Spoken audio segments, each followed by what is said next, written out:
2026 मध्ये अधिक मास केव्हा सुरू होणार? धोंड्याचा महिना 2026 मध्ये कोणत्या तारखेपासून कोणत्या तारखेपर्यंत राहणार? कोणत्या महिन्यात धोंड्याच्या महिन्याची तारीख आली आहे? पहा, महालक्ष्मीचं हे कॅलेंडर आले आहे. या कॅलेंडरमध्ये 2026 ची सगळी माहिती देण्यात आली आहे. पहा, यावेळेचा जो अधिक महिना आहे याची तारीख फार वेगळी आहे. यावेळी अधिक महिन्यामध्ये तुम्ही जे जे पूर्वी करायचे ते आता करायचं नाहीये, कारण की यावेळेचा अधिक महिना फार वेगळा आहे. त्यामुळे अधिक महिन्याची तारीख आणि या महिन्यात काय करायचं, कसं करायचं हे तुम्ही व्यवस्थित समजून घेतलं पाहिजे. यावेळेचा अधिक महिना अतिशय वेगळा असल्यामुळे तुम्हाला 3 वर्षाचा फायदा एकाच महिन्यात मिळणार. जर चूक केली तर 3 वर्षाचं नुकसान तुमचं एकाच महिन्यामध्ये होणार आहे. मग अधिक महिन्याची तारीख काय सांगण्यात आली आहे? या अधिक महिना कोणत्या इंग्रजी महिन्यामध्ये येतोय? या अधिक महिन्याच्या काळामध्ये काय काय तिथी येत आहे? एकादशी कधी, पौर्णिमा, चतुर्थी कधी, कशा पद्धतीनं तारखा येत आहे? यावेळेस अधिक महिना काय वेगळं आहे? यावेळेच्या धोंड्याच्या महिन्यामध्ये जर तुम्हाला तुमच्या जावयाला धोंडा खाऊ घालायचा असेल तर कशा पद्धतीनं करायला पाहिजे? ज्योतिषशास्त्रज्ञांनी नेमकं काय सांगितलं? अधिक मास हा यावेळेचा वेगळा काय आहे? याच्या मागची पार्श्वभूमी काय आहे? या काळात तुम्ही काय करायचं, काय नाही करायचं, सगळी सविस्तर माहिती सांगणार आहे.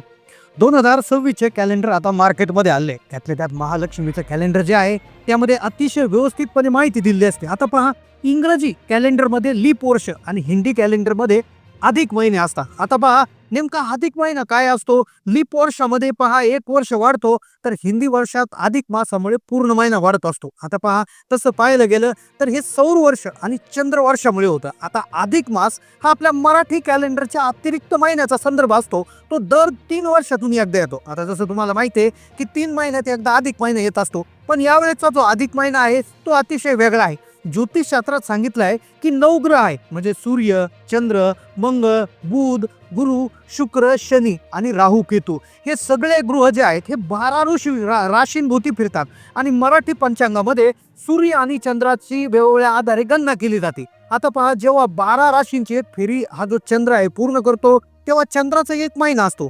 चंद्राला 12 राशींना प्रदक्षिणा घालण्यासाठी सुमारे 28 ते 29 दिवस लागतात. या कारणास्तव मराठी पंचांगाचं एक चंद्रवर्ष 354.36 दिवसाचं असतं आणि सूर्याच्या एका राशीत 30.44 दिवस राहतो. या ग्रहांना 12 राशींची एक फेरी पूर्ण करण्यासाठी 365.28 दिवस लागतात. त्याला सौरवर्ष म्हणतात.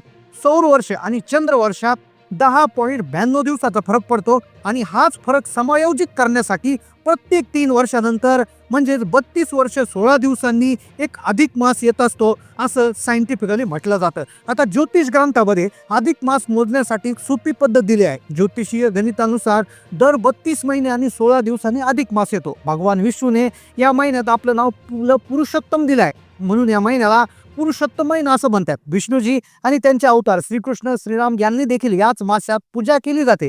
या अधिक मासाला आपल्याकडे धोंड्याचा महिना म्हटलं जातं. आता मग यावेळेस काय तारीख आली आहे? धोंड्याचा महिना कोणत्या महिन्यात आलाय? फेब्रुवारी, मार्च, एप्रिल, मे नेमकं कोणत्या महिन्यात आलाय?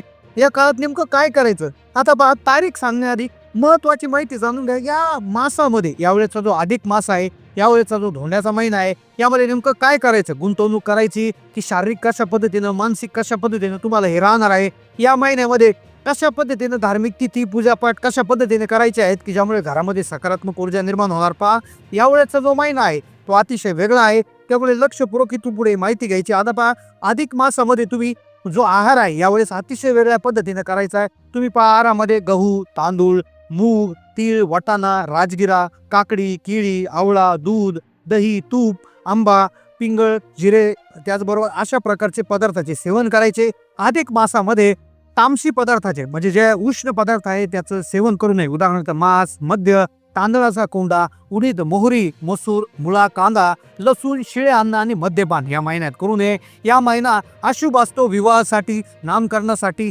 अष्टकादी श्राद्ध, मुंडन, यज्ञोपवीत, कान टोचणे, गृहप्रवेश यासारखे शुभ कार्य टाळावे. लग्न कार्य, मुंज, साखरपुडा कोणतंही मंगल कार्य या अधिक मासामध्ये करू नये.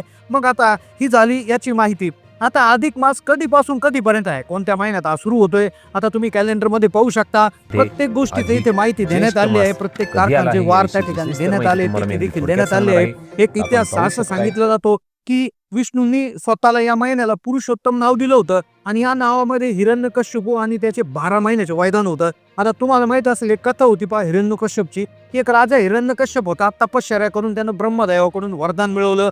त्याला सांगितलं होतं की या 12 महिन्यात तुम्हाला कोणी मारू शकणार नाही, दिवसा रात्री कोणी मारू शकणार नाही, घरात किंवा बाहेर मारू शकणार नाही, शस्त्रास्त्र कोणत्याही गोष्टीने मृत्यू होणार नाही. तेव्हा देवानं पाहिलं या 12 महिन्यात हिरण्यकश्यपला मारणं अशक्य आहे. तेव्हा भगवान विष्णूंनी एक अद्भुत योजना आखली आणि त्यांनी 13वा महिना म्हणजेच अधिक मास निवडला आणि नरसिंह अवतार धारण केला. नरसिंह आणि हिरण्यकश्यपला याच 13व्या महिन्याच्या सायंकाळी दारात आपल्या नखांनी, म्हणजे ते शस्त्र नव्हतं अशा प्रकारे त्यांनी मारलं. आणि हाच अधिक मास देवाच्या नियमांच्या पलीकडला आणि अत्यंत शक्तिशाली महिना आहे. या महिन्यात काय करावं याचे नियम आणि कृती फार वेगळे आहे. त्या पाहिल्याशिवाय तुम्हाला अपेक्षित फळ मिळणार नाही. अनेक लोक मांसाहार करतात तर ते त्यामध्ये करू नये. आता केव्हा त्या ठिकाणी हा धोंड्याचा महिना येणार आहे, या काळात धोंडा जर खाऊ घालायचा असेल तर कशा पद्धतीनं खाऊ घालायचा सगळी माहिती मिळणार. आता पहा कालावधी कशा पद्धतीने आहे.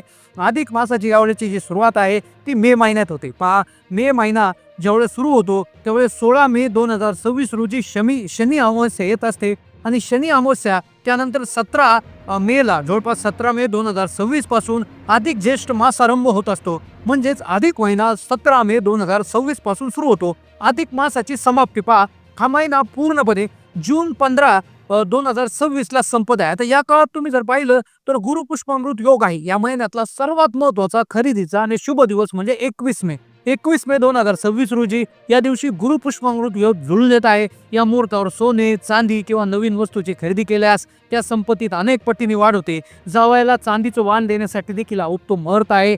कमला एकादशी विष्णू पूजेसाठी अत्यंत पवित्र मानलेली कमला एकादशी ही 11 जूनला येत असते. त्यानंतर सोमवती अमावस्याही त्या ठिकाणी त्याच महिन्यात येते जून 15 रोजी. म्हणजे ज्या दिवशी हा जो महिना संपतो त्याच दिवशी कमला एकादशी त्या ठिकाणी येत असते.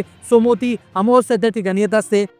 तर अशा पद्धतीने हा जो आहे तो हा महिना असणार आहे. आता या काळात तुम्हाला जर एक महाराष्ट्रामध्ये एक प्रथा आहे ज्यामध्ये धोंड्याचा महिना आणि जावयाला चांदीचं वाण अशा प्रकारची प्रथा आहे. ज्यामध्ये जावयाला जे सासू सासरे आहेत तर ते घरी बोलून एक धोंडा म्हणावाचा एक पदार्थ आहे तर तो खाऊ घातला जातो आणि त्याला चांदीचं वाण दिलं जातं. चांदी ही लक्ष्मी मातेला प्रिय असते आणि या वाणामुळे मुलीचा संसार सुखी तर होतो पण तुमच्या घरातले शनी, राहू आणि केतू या ग्रहांचे वाईट परिणाम कमी होतात. या महिन्यात सासूरवाडीकडून जावयाला धोंडे आणि चांदीचे वाण दिले जातात. धार्मिक दृष्ट्या चांदी हा पवित्र आणि सात्विक धातू मानला जातो. चांदीचा संबंध मनाचा कारक चंद्र आणि प्रेमाचा कारक शुक्र या ग्रहांशी आहे. चांदीच्या वस्तू भेट दिल्यामुळे लक्ष्मी आणि भगवान विष्णूचा आशीर्वाद मिळतो.